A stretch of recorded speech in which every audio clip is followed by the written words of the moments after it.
I gotta admit something, I have been hard on Oukitel in the past. I've reviewed a couple of their phones, and I have to say that every time I've reviewed one of their phones, for some reason or another, I've been a tiny bit harsh on their cell phones, and I gotta admit that now, and going forward, I'm gonna try and correct it. But this Oukitel K5 is actually a pretty decent device. If you wanna check out more information, there's links down below in the description, but I do recommend you watch the whole review before you click on those links, so let's get right down into it.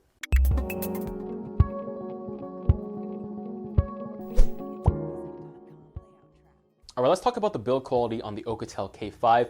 This is a fairly well-built phone. You have a nice metal silver band going around the entire phone that makes it feel very solid. And on the back here, you have a plastic Lumia back, which shines a different shade if you angle it properly. So it looks okay, but it does feel fairly good in the hand. But I have to say that it's not all sunshine and rainbows here, just because of how thick and heavy this phone is.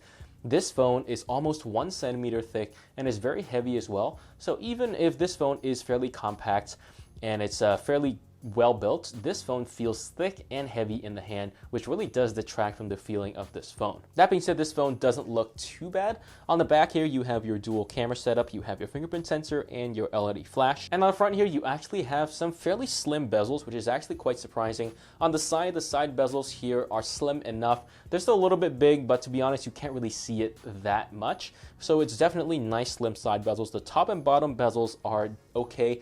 The top and bottom bezels are a little bit bigger than other cell phones like the Elephone U, Elephone U Pro, but they are still definitely very decent for such a cheap device. And of course, here you have the SIM tray, and here you have the power button as well as the volume buttons, and here you have the micro USB slot as well as your speaker grills. Alright, and as always, Oukitel has some pretty decent looking displays, even on their budget low-end cell phones, which is actually fairly impressive. Look how nice this screen looks, even with the screen protector on. Look at the colors on the roofs as well as the sky, the nice saturated red that contrasts very nice with the blue on this side and the greens down in the bottom. And if you go to the next picture, you can see this picture looks very good as well. It's very crisp, very clear. It is a 720p display, but it still looks very good. So props to Oukitel, this is a great display, and I really doubt many people will find many issue with this, especially considering this is a very cheap device. So this is definitely more screen than you're getting for the price you are paying. It definitely looks good, fairly crisp for a 720p display. Max brightness is okay. You will have some difficulty seeing it in sunlight at some points, but that shouldn't be that much of an issue. You do have a screen protector pre-installed on this phone as well, so you don't have to worry about scratching the screen. And the last thing is that the touch sensitivity here is actually very good as well. Something I was not really expecting from cheap phones anymore, but touch sensitivity here is definitely very good. It's pretty much almost as good as your high-end phones as well, so no problems with the screen here. So let's talk about the speaker in this phone, and I gotta say that the speakers here are okay, but they're nothing to write home about. I think Oukitel has put in the best speaker they could for the budget, and the speaker here won't blow anyone's socks off, but it's also not tinny and crappy like many other phones that are even twice the price of this phone. So again, very impressed with what Oukitel has done and the balance they've given the speaker as well. It won't be a great speaker, but it will be an okay speaker for pretty much anything, including movies, TV shows, and games as well. So let's listen to this clip and see what we got.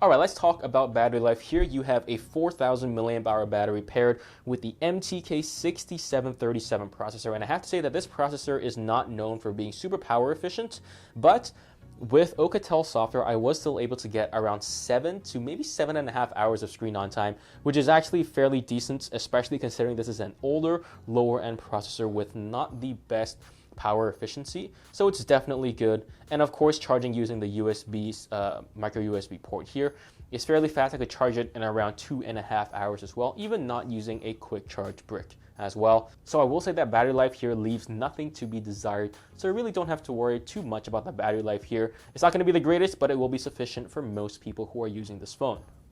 Alright, let's talk software. The first thing I want to show you is found in the About Phone section. Look at this. It says over here that this phone actually has a skin on top of it, like MIUI or EMUI. This is Komio UI, and it's Oukitel's proprietary UI. I will say it's not too heavy. It does mess with your launcher, which you can change, and your notification shade, which does make it look a little bit like Samsung's. That being said, it's fairly light and it really doesn't interfere too much with the use of the phone. So I'm not going to fault Oukitel too much for this. I would have preferred a stock look for the notification shade, but we'll talk about that later. It's not too big of an issue. Now, talking about general use like swiping and swiping down notifications and opening settings and stuff like that, I have to say that this phone is actually fairly fast. And when you're doing basic stuff like that, this phone feels about as fast as pretty much any other phone you want to get, which is actually very nice. But when you start launching apps, that is where you start seeing the lag. So I'm going to close all those apps and I'm going to open these one at a time. So as you can see, that was actually not too bad, even with the MTK 6737. So, I'm fairly impressed. And even opening that was not too slow either. And don't forget, this has 2 gigs of RAM. So multitasking is actually not going to be too easy, but we'll have to work with what we got. So I have to say that Oukitel did actually a very, very good job with the software here, right? Launching stuff is just very, very fast, and I'm fairly impressed with what they're able to do with the old MTK 6737 chip here. Now, I will say that they have included a couple of apps that are included, kind of like bloatware. For example, there's Free Touch, there's News Republic, Super App Lock, and a couple of system apps here as well. Let's close that, and a freezer. However, these cannot be uninstalled, as you can see, which is quite annoying.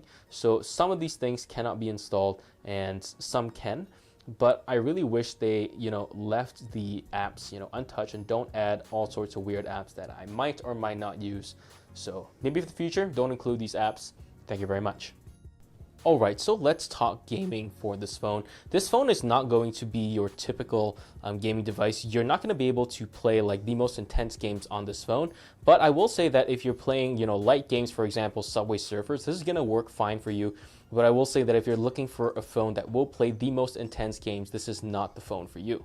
However, if you're playing less intense games like Subway Surfers or Clash of Clans or Boom Beach or, stuff like that, it's going to work fine, or Super Mario. But I will say that if you're looking for a phone to play, PUBG, this is not the phone for you because the graphics are just not good enough for it to work. All right, let's talk network connectivity. This phone is not going to be able to work in the US at all because you have bands 1, 3, 7, 8, and you literally have 0 of the 3G bands that you would need to work in the USA. So if you are in the US, don't buy this phone. If you are in Canada, you actually can get 4G LTE on Rogers, you can get it on Bell as well, but on Bell, you don't have any 3G, which means that you cannot actually make any calls using this phone, so really don't buy it either. So only Rogers in Canada, but if you are in Europe or Asia, this will be fine for you. Don't have to worry at all. Wi-Fi speeds are good, Bluetooth works, and GPS is actually fairly choppy. It locks on fairly fast, but GPS in terms of use, it will jump around a little bit here and there, but no big deal. So I will say that the cameras here can be okay. So if you're taking a macro shot with ideal lighting conditions, I gotta say that the pictures can actually come out pretty good. If you're looking at these pictures, you can see there's a lot of detail on the log, as well as those disgusting white mushrooms that are growing from the log, so it does look pretty good. But if you are in suboptimal conditions, then I will say that the picture actually comes out fairly grainy. And as you can see here, those pictures are actually not too good looking. There is quite a bit of grain coming on those pictures, but I gotta say that the color reproduction is actually fairly good. It looks fairly decent, it's just the detail is just not there. I will say that this phone is also not too good at taking pictures of moving objects. If it moves too fast, you're going to get a lot of motion blur introduced into the photo. However, as I said before, you can take some nice photos, especially if you get the right lighting conditions and the right direction as well. Pictures can look very good. HDR mode here doesn't work too well. It does fade things out a little bit, so I really don't recommend HDR mode here at all. And of course, bokeh mode here is fake, so don't even try. Absolutely useless. The front-facing camera here is surprisingly not good quality.